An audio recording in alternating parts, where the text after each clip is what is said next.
ఓం నారాయణ ఆదినారాయణ. భగవాన్ శ్రీ శ్రీ శ్రీ గొలగముడి వెంకటేశ్వర స్వామి తండ్రి మహారాజుకి జై. మేము ఈయన ఉన్న రోజుల్లో ఎప్పుడు అతనిగా ఒక సరుకుల షాప్ ఉండేదండి మాకు. అక్కడే సరుకులు తెచ్చుకునేవాళ్ళం. ఆ షాపుకి వెళ్ళినప్పుడల్లా కొంచెం బాగా ఏళ్ల తరబడి తెచ్చుకోవటం, ఆ స్వతంత్రం మీద కష్ట సుఖాలు మేము చెప్పేవాళ్ళము, వాళ్ళు షాపు వాళ్ళు కూడా చెప్పేవాళ్ళు. చెప్పినప్పుడు నేను ఇట్లాగా వాళ్ళేదో కష్టం చెప్పుకుంటే, "వెంకటేశ్వర తండ్రి ఉన్నారండి. ఆయన సూపర్‌గా చేస్తారు." అది ఇదని బాగా వెంకటేశ్వర వారి కబుర్లు చెప్పేదాన్నండి.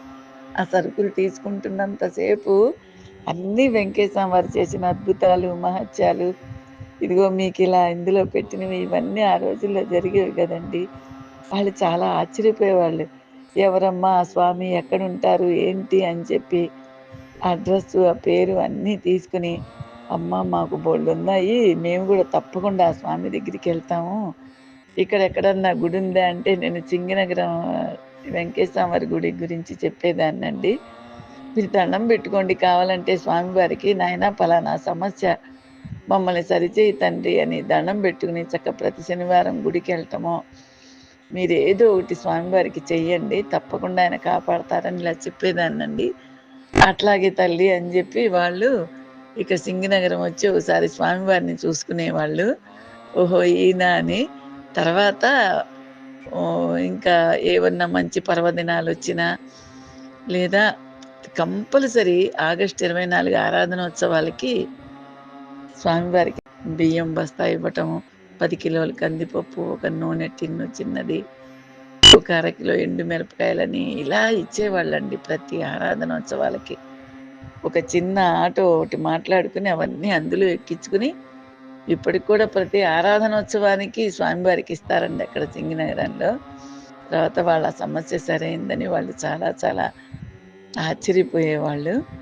ఒక రోజున మొన్న కరోనా వచ్చింది చూసారా అండి? ఫస్ట్ కరోనా వచ్చినప్పుడు వాళ్ళ అబ్బాయికి కరోనా వచ్చింది. చాలా నెలలు పాపం హాస్పిటల్‌లో ఉన్నాడు. ఏంటో ప్లేట్లు పడిపోయాయని ఆ అబ్బాయి బతకడని చెప్పేశారు. అసలు మన దాంట్లో గాని, మన ధ్యాసలో గాని లేడు అసలు మనిషి బెడ్ మీదే ఐసీయూలో. చాలా రోజుల వరకు నెలలు 2, 3 నెలల దాకా హాస్పిటల్‌లోనే ఉంచారని ఏదో చెప్పారు వాళ్ళు. ఇంకా బతకరని చెప్పేశారండి డాక్టర్లు గూడా.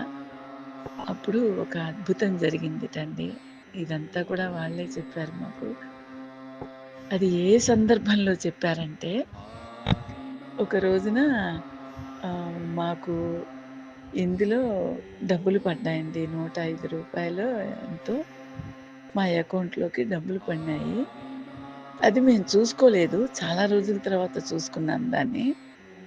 ఇదేంటి పలానా కొట్టు వీళ్ళు మనకి ఇందులో రూ. 108 ఎంతో వేసుంది.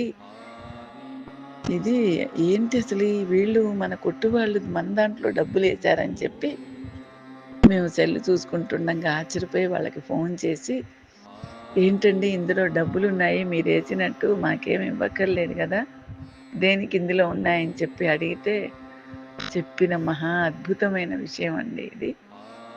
ఆ అబ్బాయి హాస్పిటల్‌లో ఉండంగా అతనే చెప్పాడండి. ఏ అబ్బాయి అయితే హాస్పిటల్‌లో ఇంక బతకరు అని చెప్పారో అతనే ఇది మాకు చెప్పారు. అప్పుడు స్వామివారు ఇంక చివరి స్టేజి వచ్చేసి ఇంక అసలు మన దాంట్లో లేనప్పుడు సాక్షాత్తు ఆ హాస్పిటల్‌లో వెంకయ్య స్వామి తండ్రి ఆ అబ్బాయి గదిలోకొచ్చారటండి. వచ్చి గుండెల మీద చెయ్యేసి, "నాయనా నీకేం భయం లేదు తగ్గుతుంది. నాకు దక్షిణ పంపించు నువ్వు తప్పకుండాను. నువ్వు భయపడొద్దు.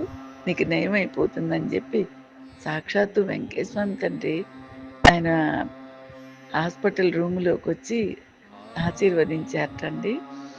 "దక్షిణ పంపించు నాయనా ఫలానా వాళ్ళ చేత" అని చెప్పి గూడా స్వామివారు ఆ అబ్బాయికి చెప్పారట. తర్వాత వెంటనే బెడ్ మీద ఉండంగానే వాళ్ళ నాన్నగారి చేతో, ఎవరి చేతో కానుక మాకు వేయించారండి. అప్పుడు ఇంకా మేము ఇదంతా అడిగినప్పుడు ఈ విషయం అంతా వాళ్ళు చెప్పారు. అయ్యయ్యో! మాకసలు తెలీదు ఎన్నాళ్ళయిందో ఇందులో డబ్బులేసని జెప్పి తర్వాత మేము వెంకటేశ్వర తండ్రి దగ్గరికెళ్ళినప్పుడు ఆ అబ్బాయి వేసిన కానుకని ఆ టైంలో స్వామివారు చెప్పినప్పుడు ఆ డబ్బులు వెంకటేశ్వర తండ్రి దగ్గరికెళ్ళినప్పుడు మేము వేసేసామండి. సారీ స్వామి చాలా లేట్ అయింది. మేము చూసుకోలేదు. పొరపాటయిందని ఆ వెంకటేశ్వర తండ్రికి క్షమాపణ చెప్పుకొని ఆ అబ్బాయి కానుక అక్కడ స్వామివారికేసొచ్చామండి. అసలు మేమెంత ఆశ్చర్యపోయామో, ఆ అబ్బాయి ఇవంతా చెప్పంగానే మా కళ్ళమ్మట నీళ్లు తిరిగినాయండి. కాళ్ళు, చేతులు వణికిపోయినాయి. ఇంత అద్భుతమా అని, "ఏంటమ్మా మీరు వేయలేదా?" అన్నారు. "మాకేం తెలుసు మేమిప్పుడు చూసుకున్నాము. మీరు మాకేం ఫోను చేసి కూడా చెప్పలేదు గదా! మేము అడిగిన తర్వాత చెప్పారు ఇది" అని సమాధానం జెప్పామండి. వాళ్ళు ఆశ్చర్యపోయారు. మేము అంతకన్నా ఆశ్చర్యపోయామండి. ఆ వెంకటేశ్వర తండ్రి ఎంతటి మహానుభావుడండి అసల. నిజంగా మహానుభావుడి దగ్గరికి వచ్చిన వాళ్ళ జన్మలన్నీ ధన్యం అసల. నేను ఇప్పటికి కూడా మర్చిపోలేదు ఈ అద్భుతాన్ని.